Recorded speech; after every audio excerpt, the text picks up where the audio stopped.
Gradski ured za branitelje već 3. godinu za redom provodi edukacije o poduzetništvu s osnovnim ciljem da bi nezaposlene hrvatske branitelje i članove njihovih obitelji uveli u poduzetničke vode, omogućili kvalitetnu edukaciju kako bi polaznici koji uspješno završe edukaciju o poduzetništvu mogli biti spremni zatražiti kreditna i poticajna sredstva, otvoriti vlastite obrte, vlastite firme, započeti sa vlastitim poslom i osigurati svoju egzistenciju.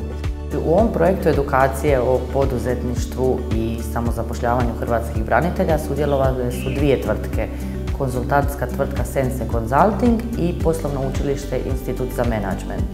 Sudjelovanjem na projektu branitelji su dobili edukaciju o poduzetništvu, o načinu otvaranja poduzeća, o načinu financiranja poduzeća, o svim mogućim aktualnim izvorima sredstava za financiranje. Također s njima smo razradili potencijal te ideje te procijenili koje su njihove slabosti, snage, opasnosti, prilike.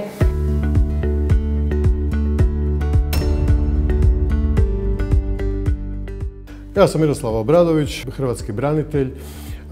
Godinu dana sam bio nezaposlen i ideja koju već kreiram dugi niz godina, evo sad polako je došla u fazu realizacije. Imam jedno jako lijepo iskustvo, jer evo godinu dana sam bio na burzi i tako dalje i čovjek sve nekako iščekuje da se nešto desi, pomakne i slično, no međutim institucije definitivno su napravile svoje, prepoznale su između ostaloga da imam potencijala i ponudile jednu ovakvu mogućnost koju sam evo iskoristio na višestrano zadovoljstvo i iskustvo je više nego dobro. Moj projekt je star već jako dugo godina, onda kasnije kroz višegodišnje iskustvo u autodijelovima sam uočio da svi imaju problem sa tim nekakvim mrtvim kapitalom koji je zarobljen u nekakvim nekurentnim zalihama, mrtvim zalihama ili slično. Tako je nastala i moja ideja, osnovao sam poduzeće koje se zove Lagernet. Znači ono je stvorilo i kreiralo taj sustav za upravo prodaju tih nekurentnih zaliha, jednostavno omogućiti dvosmjernu nekakvu komunikaciju, odnosno firmama da mogu se rješavati takvih nekakvih zaliha preko ove jedne platforme koja je kreirana, a isto tako i koristiti ju i kupovati za sebe i ostvariti opet još dodatnu korist. Nezaposlen sam bio skoro godinu dana. Ja sam sasvim slučajno čuo o tome u novinama, pa sam došao sa strane, a u biti sam bio na burzi u to vrijeme. Najveći problem je start. Probiti onaj strah i krenuti. Kad jedanput kreneš, onda više nema stajanja. Jednostavno se probudi poduzetnik u tebi i to je onda rušiš sve zidove ispred sebe, i sva vrata otvaraš koja su potrebna. Nema više. Moj projekt je tvrtka koja će se baviti web i grafičkim dizajnom. Znači bavim se svojim core biznisom, inače sam web i grafički dizajner.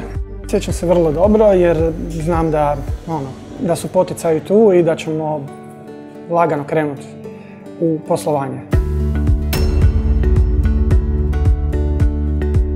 Ono što je program učinio nama, poduzetnicima, je da smo uspjeli sastaviti poslovni plan. Dakle, ideju smo uspjeli staviti na papir, uspjeli smo izračunati mogućnosti, odnosno vidjeti koje su nam prepreke u poslovanju. Naučili smo se izraziti svoju ideju, prenijeti ju drugome, prezentirati ju i zaista smo zahvalni na takvoj inicijativi od grada i od instituta. Bavimo se obnovljivim izvorima energije, znači izvori topline od sunca za zagrijavanje tople vode, grijanje i hlađenje. U ovom poslu sam nekakvih 5 do 6 godina. Prvo sam počeo sa plinskim bojlerima i klasičnim grijanjima. U međuvremenu sam nadogradio svoje iskustvo sa obnovljivim izvorima energije iz sunca, zraka, a preko gradskog ureda sam još stekao nova znanja i vještine vezane uz menadžerski dio cijelog projekta da bi cijeli projekt zaklopili do kraja. Danas smo naučili ne samo biti poduzetnici i ne samo biti menadžeri, postali smo poduzetni menadžeri i na tome smo zaista zahvalni na inicijativi Grada Zagreba, Uredu za branitelje i Institutu za menadžment. Ime mi je Zoran Horvat, iz Zagreba sam i preko Gradskog ureda za branitelje sam saznao za program edukacije za samozapošljavanje. Ja se već preko 30 godina bavim iz hobija, a neko vrijeme i radom u drvnoj industriji, izradom predmeta iz drva, namještaja, uporabnih predmeta i tako dalje. I moj projekt je u stvari temeljen na mojim znanjima, mojim interesima, mojoj ljubavi prema radu s drvom i želja mi je da sa ovim znanjima koje sam ovdje usvojio pokrenem proizvodnju namještaja specifične vrste kojeg trenutno nema na tržištu i da na taj način obogatim i ponudu, a i omogućim sebi i drugim nezaposlenima, možda i braniteljima ili osobama sa manje mogućnosti da budu zaposlene zbog godina u kojima sam recimo i ja, da radimo na nečemu što je vrlo interesantno i što bi sve zajedno oplemenilo.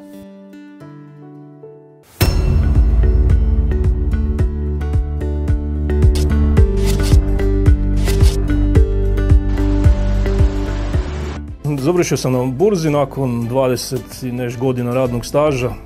Pošto nisam naučen biti nezaposleni, stalno sam aktivan, krenuo sam u ovaj projekt preko Gradskog ureda za branitelje, u projekt samozapošljavanja nezaposlenih hrvatskih branitelja.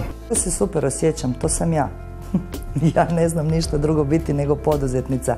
Ja jesam bila hrvatski branitelj u vrijeme rata, ali sam isto tako obavljala svoj posao, znači posao frizera. U planu mi je zaposliti još jednog branitelja kad se posao razvije tako da se u konačnici pomogne i sebi i drugima. Preporučio bih svim svojim kolegama hrvatskim braniteljima da se obrate u Gradski ured za branitelje i zatraže potporu za samozapošljavanje. Cilj je u idućih i toj našoj strategiji da što više hrvatskih branitelja napravimo poduzetnika i da što više čak je nastojat ću se izboriti naš ured da i veću potporu koja danas iznosi 25.000 kuna koje su sada inicijalna sredstva za pokretanje poduzetništva, da je proširimo čak ja na 50.000 kuna. Mislim da bi bilo korektno da proširimo tu djelatnost da što više hrvatskih branitelja napravimo branitelji poduzetnika. Kako još uvijek imamo oko 4.000 hrvatskih branitelja nezaposlenih evidentiranih na Zavodu za zapošljavanje, jasno je da ovaj projekt mora i ide dalje. U 2017. godini, zahvaljujući razumijevanju i Gradske skupštine gradonačelnika Grada Zagreba, za projekt smo osigurali i veća sredstva, što znači da ćemo ga proširiti najmanje za 50 sudionika više. Projekt je prepoznat u Europi, prepoznali smo ga prvo mi u Hrvatskoj, u Zagrebu, u Europi i nadam se da ćemo u idućoj godini, 2017.